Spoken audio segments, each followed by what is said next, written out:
ದಲಿತರ ಸಮಸ್ಯೆಗಳಿಗೆ ಪರಿಹಾರಕ್ಕಾಗಿ ಒತ್ತಾಯಿಸಿ ಮನವಿ. ಮಾನ್ಯರೇ, ಕರ್ನಾಟಕ ಪ್ರಾಂತ ರೈತ ಸಂಘ ತಾಲೂಕು ಸಮಿತಿ ತಮ್ಮಲ್ಲಿ ಮನವಿ ಮಾಡಿಕೊಳ್ಳೋದೇನೆಂದರೆ, ಸುಮಾರು 40 ವರ್ಷಗಳಿಂದ ಸರ್ಕಾರಿ ಭೂಮಿಯನ್ನು ಉಳುಮೆ ಮಾಡಿಕೊಂಡು ಬಂದಿರುವ ರೈತರಿಗೆ ಪಟ್ಟ ನೀಡಬೇಕು. ಈಗಾಗಲೇ ಸುಮಾರು ವರ್ಷಗಳಿಂದ ಹೋರಾಟ ಮಾಡಿಕೊಂಡು ಬಂದಿರುತ್ತೇವೆ. ಯಾವುದೇ ಪರಿಹಾರ ಸಿಗದೆ ರೈತರು ಕಂಗಾಲಾಗಿದ್ದಾರೆ. ತಮ್ಮ ಸರ್ಕಾರದ ಅವಧಿಯಲ್ಲಿ ಈ ಪರಿಹಾರ ಸಿಗುತ್ತದೆ ಎಂದು ನಂಬಿರುತ್ತೇವೆ. ಆದ ಕಾರಣ ತಾವುಗಳು ಸರ್ಕಾರದ ಗಮನಕ್ಕೆ ತಂದು ತಾಲೂಕಿನ ಬಗರುಗುಂ ಸಾಗುವಳಿದಾರರಿಗೆ ಹಕ್ಕುಪತ್ರ ನೀಡಲು ತಾವುಗಳು ಮುಂದಾಗಬೇಕೆಂದು ರೈತರ ಕಳಕಳಿಯ ಮನವಿ. ಬೇಡಿಕೆಗಳು: ರೈತರು 30-40 ವರ್ಷಗಳಿಂದ ಸಾಗುವಳಿ ಮಾಡಿಕೊಂಡು ಬಂದಿರುವವರಿಗೆ ಹಕ್ಕುಪತ್ರ ನೀಡಬೇಕು. ಬೇಸಿಗೆ ಇರುವುದರಿಂದ ಕುಡಿಯುವ ನೀರು, ಮೇವು ಬ್ಯಾಂಕ್ ತೆರೆಯಬೇಕು. ಉದ್ಯೋಗ ಖಾತ್ರಿ ಯೋಜನೆ ಎಲ್ಲ ಗ್ರಾಮ ಪಂಚಾಯತ್ಗಳಲ್ಲಿ ಸಮರ್ಪಕವಾಗಿ ಜಾರಿ ಮಾಡಬೇಕು. ಬೂದ್ಯಾಳ ಪಿರಾಪುರ ಏತ ನೀರಾವರಿ ಯೋಜನೆ ಗುಣಮಟ್ಟದಲ್ಲಿ ಕಾಮಗಾರಿ ನಡೆಯಬೇಕು.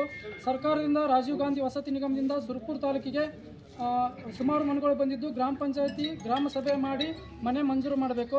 ಗುರುಮಠಕಲ್ ತಾಲೂಕಿನ ಇಂದಿರಾ ನಗರದ 2 ಹೆಣ್ಣು ಮಕ್ಕಳ ಮೇಲೆ ಅತ್ಯಾಚಾರ ಮಾಡಿ ಕೊಲೆ ಮಾಡಿರುವ ಕೊಲೆಗಾರರಿಗೆ ಬಂಧಿಸಿ ಕಠಿಣ ಶಿಕ್ಷೆ ನೀಡಬೇಕು. ನಾರಾಯಣಪುರ ಎಡದಂಡೆ ಕಾಲುವೆ ರೈತರ ಬೆಳೆ ಬರುವವರೆಗೂ ಕನಿಷ್ಠ ಏಪ್ರಿಲ್ 10ರವರೆಗೆ ನೀರು ಹರಿಸಬೇಕೆಂದು ತಮ್ಮಲ್ಲಿ ಮನವಿ.